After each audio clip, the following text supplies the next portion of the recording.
12 सितंबर 2025 ग्वालियर शहर के बीचों बीच रूप सिंह क्रिकेट स्टेडियम के बाहर हर दिन की तरह चहल पहल और भीड़ भाड़ थी। सभी लोग अपने अपने काम में बिजी थे। इसी बीच एक लड़की अपने दो दोस्तों के साथ वहां से गुजर रही थी, लेकिन जैसे ही वो लोग स्टेडियम के पास पहुंचे तो अचानक एक लड़का उनके सामने आकर खड़ा हो गया। उसके हाथ में एक देसी पिस्टल थी। उसने लड़की को रोक कर कुछ बात करनी चाहिए, लेकिन जब लड़की नहीं रुकी तो उस लड़के ने दिन दहाड़े लोगों की भीड़ के सामने लड़की पर फायरिंग कर दी। जब पहली गोली चली तो लोग चौंक उठे, फिर दूसरी गोली चली, फिर तीसरी और फिर चौथी गोली चली। कुछ ही सेकंड्स में लड़की उनसे लथपथ होकर जमीन पर गिर पड़ी। गोलियों की आवाज से पूरा इलाका गूंज उठा। भीड़ में भगदड़ मच गई। लोग अपनी जान बचाने के लिए इधर उधर भागने लगे। कोई पुलिस को फोन कर रहा था तो कोई चिल्ला रहा था। लेकिन हैरानी की बात यह थी कि फायरिंग करने के बाद भी लड़के ने भागने की कोशिश नहीं की। इस अफरा तफरी के बीच जब पुलिस की टीम मौके पर पहुंची तो उनके सामने हाथ में पिस्टल लिए एक लड़का बेखौफ खड़ा था। पुलिस ने लड़के पर नजर रखते हुए उस पूरे इलाके को घेर लिया। रिपोर्ट्स के मुताबिक आरोपी हथियार लहराते हुए लगातार धमकी भरे अंदाज में बात कर रहा था। उसे पकड़ना आसान नहीं था। वो हाथ में पिस्टल लिए खड़ा था और आसपास काफी भीड़ थी। पुलिस ने सबसे पहले भीड़ को हटाया ताकि कोई घायल ना हो। फिर उन्होंने आरोपी को डराने और उसे पकड़ने के लिए आंसू गैस का इस्तेमाल किया, लेकिन वो किसी भी तरह काबू में नहीं आ रहा था। लेकिन जब लड़का थोड़ा शांत हुआ और जब उसने कुछ सेकंड के लिए पिस्टल नीचे किया तो पुलिस के जवानों ने तेजी से दौड़कर उसे दबोच लिया। इसके बाद उसे अरेस्ट करके पुलिस स्टेशन लाया गया। उधर हॉस्पिटल में इलाज के दौरान लड़की की मौत हो गई, लेकिन लड़के को अपनी इस करतूत पर कोई पछतावा नहीं था। वो मुस्कुराते हुए कहता है कि मुझे अफसोस इस बात का है कि उसने मेरे सामने दम नहीं तोड़ा। अच्छा है, अब रोज रोज की टेंशन खत्म हो गई। दोस्तों, ये कहानी एक ऐसी लड़की की है जिसने अपनी जिंदगी में कई गलत फैसले लिए, कई रिश्ते बनाए और खोए, और आखिर में उसे इन सब के नतीजे में मिली एक दर्दनाक मौत। दरअसल जब नंदिनी मात्र 16 साल की थी तब उसके पिता ने उसकी शादी गोटीराम केवट नाम के लड़के से कर दी थी। गोटीराम एक मिडिल क्लास फैमिली से बिलोंग करता था, लेकिन जहां नंदिनी काफी खूबसूरत थी वहीं उसके शौक और उसकी ख्वाहिशें भी बहुत बड़ी थी। शादी के बाद कुछ महीनों तक तो सब कुछ नॉर्मल ही चल रहा था, लेकिन कुछ समय के बाद नंदिनी की अपने पति के साथ अनबन शुरू हो गई। गोटीराम सीधा सादा आदमी था, लेकिन नंदिनी ने अभी जवानी की दहलीज पर कदम रखा था। वो खूबसूरत थी, इसलिए उसका नेचर भी थोड़ा अलग था। वो गोटीराम से जल्दी ही बोर हो गई। इसके बाद उसने नए नए दोस्त बनाने शुरू कर दिए, लेकिन उन सब के बीच एक नाम ऐसा था जो नंदिनी के साथ काफी फेमस हो गया। वो नाम था छोटू केवट का, जो नंदिनी के पति गोटीराम का ही दोस्त था। छोटू कभी काम के बहाने, कभी कोई मदद करने के बहाने नंदिनी से मिलने उसके घर आने जाने लगा। कुछ महीनों तक तो उन दोनों के बीच ये अफेयर यूं ही चलता रहा, लेकिन फिर अचानक गोटीराम को शक होने लगा कि उन दोनों के बीच जरूर कुछ चल रहा है। लेकिन गोटीराम उस वक्त चुप रहा, क्योंकि उसके पास कोई पक्का सबूत नहीं था कि उन दोनों के बीच कोई संबंध है या नहीं। वैसे तो नंदिनी दुनिया की नजर में गोटीराम की वाइफ थी, लेकिन हकीकत में वो अपने पति से बहुत दूर जा चुकी थी।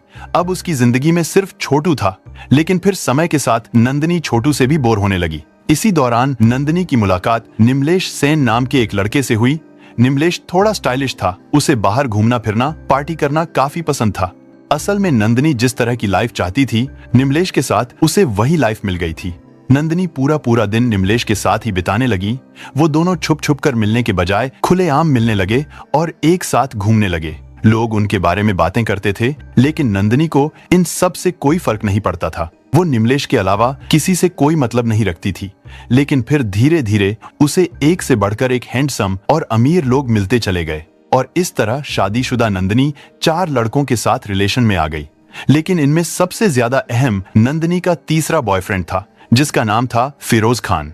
फिरोज ब्रांडेड कपड़े पहनता, महंगे मोबाइल चलाता, बाइक और गाड़ियों का शौक, पार्टीज करना, उसका अपनी लाइफ को यूं शो ऑफ करना नंदिनी को बहुत एंटरटेनिंग लगता था। और यहीं से नंदिनी एक ऐसी दलदल में फंसती चली गई जहां से जिंदा बाहर निकलना उसके लिए मुमकिन नहीं था। असल में उस वक्त नंदिनी ने निमलेश को भी पूरी तरह से नहीं छोड़ा था। यानी एक तरफ तो उसका अफेयर निमलेश के साथ चल रहा था और वहीं दूसरी तरफ वो फिरोज के साथ भी रिलेशन में थी।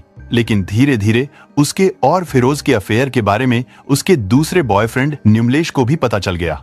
अब नंदिनी की इमेज पहले जैसी नहीं रही थी। उसका पति गोटीराम भी उससे काफी दूर जा चुका था। घर में हस्बैंड वाइफ का रिश्ता सिर्फ नाम मात्र का ही रह गया था। इधर नंदिनी का दूसरे बॉयफ्रेंड निमलेश के साथ तीसरे बॉयफ्रेंड को लेकर रोज रोज झगड़ा होने लगा। निमलेश उसे फिरोज के साथ रिलेशन खत्म करने को कहता, लेकिन नंदिनी ना तो निमलेश को छोड़ना चाहती थी और ना ही वो फिरोज से दूर होना चाहती थी। लेकिन अब उसके लिए तीन तीन रिश्तों को निभाना और हर दिन नए नए झूठ बोलना बहुत मुश्किल हो गया था। और हालात इतने खराब हो गए कि निमलेश उसे खुली धमकी देने लगा कि अगर उसने फिरोज का साथ नहीं छोड़ा तो वो उसकी सच्चाई सारे गांव वालों को बता देगा। नंदिनी भी रोज रोज के झगड़ों से तंग आ चुकी थी। और फिर एक दिन नंदिनी का ये शौक उसे एक ऐसे खतरनाक मोड़ पर ले आया जिसके बारे में नंदिनी ने कभी कल्पना भी नहीं की थी। दरअसल साल 2017 में एक दिन निमलेश अचानक गायब हो गया। घर वालों ने उसे बहुत ढूंढा, लेकिन जब उसका कुछ पता नहीं चला तो निमलेश के परिवार वालों ने पुलिस चौकी में उसकी मिसिंग रिपोर्ट लिखवाई। आखिरकार पुलिस के तलाश करने पर कई दिन बाद निमलेश की डेड बॉडी बरामद कर ली गई। क्योंकि मामला साफ था, इसलिए नंदिनी पर ही आरोप लगा कि उसने ही अपने साथियों के साथ मिलकर निमलेश का मर्डर किया है। इस केस ने नंदिनी की दुनिया ही बदल कर रख दी। नंदिनी को अरेस्ट करके जेल भेज दिया गया। वो 4.5 साल तक जेल में रही, लेकिन साल 2022 में सबूतों की कमी और गवाहों के पलट जाने की वजह से कोर्ट ने नंदिनी समेत सभी आरोपियों को बरी कर दिया।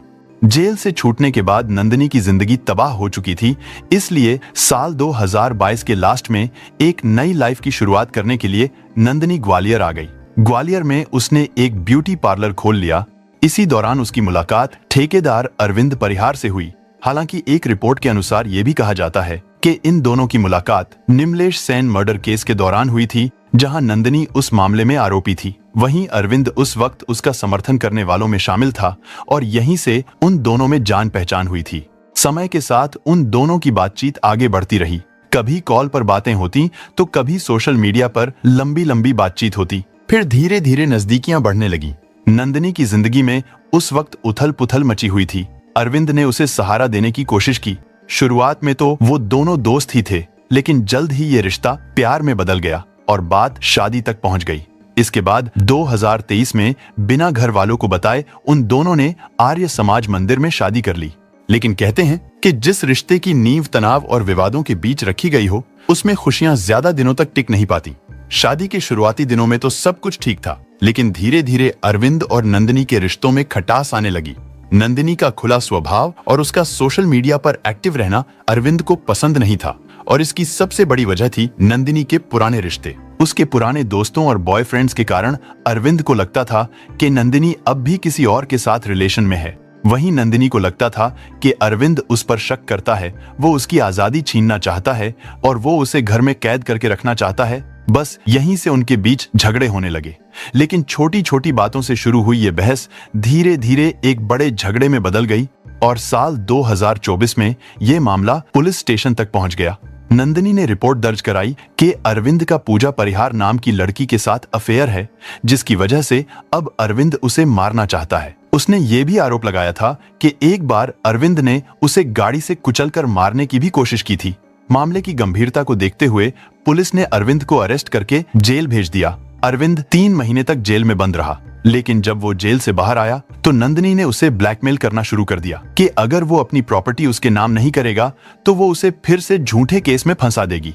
इसी तरह करते करते कई महीने बीत गए। हालांकि पिछले 7-8 महीनों से नंदिनी अरविंद से अलग रह रही थी, लेकिन वो बार बार अरविंद को धमकी देती रहती थी कि अगर उसने जल्दी ही प्रॉपर्टी उसके नाम नहीं की तो वो उसे दोबारा जेल भिजवा देगी। लेकिन तभी अचानक अरविंद को पता चलता है कि नंदिनी का किसी अंकुश पाठक नाम के लड़के से अफेयर चल रहा है। अरविंद के लिए ये सब सहन करना बहुत मुश्किल हो गया था, क्योंकि एक तरफ तो नंदिनी की बढ़ती डिमांड्स और दूसरी तरफ उसके दूसरे लड़कों के साथ अफेयर्स और बार बार झूठे पुलिस केस में फंसाने की धमकियां देना। इन सब बातों से अरविंद परेशान रहने लगा। लेकिन हद तो तब हो गई जब 2025 की शुरुआत में नंदिनी ने अपने नए बॉयफ्रेंड अंकुश के साथ एक बर्थडे पार्टी का वीडियो सोशल मीडिया पर अपलोड किया। इस वीडियो में वो दोनों काफी क्लोज दिखाई दे रहे थे। ये वीडियो देखते ही अरविंद का गुस्सा फूट पड़ा। उसने उसी वक्त नंदिनी को खत्म करने का फैसला कर लिया। इसके बाद वो नंदिनी को रास्ते से हटाने की धमकी देने लगा। इसी दौरान 9 सितंबर को नंदिनी ने एसपी ऑफिस की जन सुनवाई में जाकर साफ कहा था कि अरविंद उसे मार डालेगा उसने कहा था कि वो सनकी है और वो मुझ पर कभी भी हमला कर सकता है। लेकिन उस वक्त पुलिस ने नंदिनी की बात को गंभीरता से नहीं लिया था। इसलिए 12 सितंबर को नंदिनी फिर से अपने प्राइवेट वीडियोस वायरल करने और जान से मारने की धमकी देने को लेकर एसपी ऑफिस में अरविंद के खिलाफ शिकायत करके लौट रही थी। हमारे हस्बैंड हैं जो वो एआई से मेरे फोटो मतलब ऐसे गंदे करके न्यूड पिक बना के वायरल कर रहे हैं और उनकी जो जीएफ है पूजा परिहार जो कि अजयगढ़ की है, फिलहाल निवास वो ग्वालियर में करती है, जो उनकी जीएफ है और उसको एक बेटा है इसका और इसकी पहली वाइफ भी है जिसकी शिकायत मैंने 2024 में करी थी। उसके बाद जैसे हम थाने से बाहर निकले तो गाड़ी चढ़ा दी थी अरविंद ने मेरे ऊपर। फिर उसके बाद अभी वो जेल से निकले आया तो अभी पोस्ट पे पोस्ट करते जा रहा है और मतलब हमारे गाँव वालों को मतलब आपत्ति ऐसे मतलब बहुत गंदा गंदा लिख रहा है। उस दिन उसके साथ उसका बॉयफ्रेंड अंकुश पाठक और उसका एक दोस्त कल्लू पांचाल भी था। वो तीनों एक ऑटो में बैठकर जा रहे थे, लेकिन तभी अचानक अरविंद परिहार पीछे से एक दूसरे ऑटो में आया और उसने नंदिनी को उसके ऑटो से बाहर खींच लिया। अरविंद के हाथ में पिस्टल देखकर ऑटो ड्राइवर और नंदिनी का बॉयफ्रेंड अंकुश पाठक भी नंदिनी को अकेला छोड़कर भाग गए। इसके बाद अरविंद नंदिनी को रोड के किनारे ले गया। वहां उन दोनों के बीच कुछ बातचीत हुई, लेकिन फिर अचानक अरविंद ने नंदिनी पर गोली चला दी। नंदिनी भागने की कोशिश करती है, लेकिन अभी वो रोड के बीच में ही थी। अरविंद ने उसे एक गोली और मार दी। नंदिनी वहीं पर गिर पड़ी और फिर एक के बाद एक अरविंद ने 5 फायर किए, जिनमें से 2 उसके चेहरे पर लगी, 2 उसके पेट में और एक सड़क पर लगी। अचानक फायरिंग होते देख लोगों की भीड़ इकट्ठा हो गई। कोई चिल्ला रहा था, कोई वीडियो बना रहा था। हालांकि अरविंद चाहता तो वहां से भाग सकता था, लेकिन उसने ऐसा नहीं किया। वो वहीं रोड पर बैठ गया। फिर उसने अपना मोबाइल निकाला और वो फेसबुक पर लाइव आ गया। पब्लिक चाहकर भी कुछ नहीं कर पा रही थी, क्योंकि अरविंद के हाथ में पिस्टल था। पुलिस ने भी अरविंद को पकड़ने की कोशिश की, लेकिन अरविंद कभी पिस्टल को अपनी कनपट्टी से लगाकर खुद को गोली मारने की धमकी देता, तो कभी पिस्टल को वो पुलिस वालों की तरफ तान लेता। लेकिन काफी मशक्कत के बाद मौका पाकर पुलिस ने अरविंद को दबोच लिया। उधर नंदिनी ने हॉस्पिटल ले जाने के दौरान दम तोड़ दिया था। अरविंद का कहना था कि नंदिनी चाहती थी कि वो अपनी पहली पत्नी को छोड़ दे और सारी प्रॉपर्टी नंदिनी के नाम कर दे।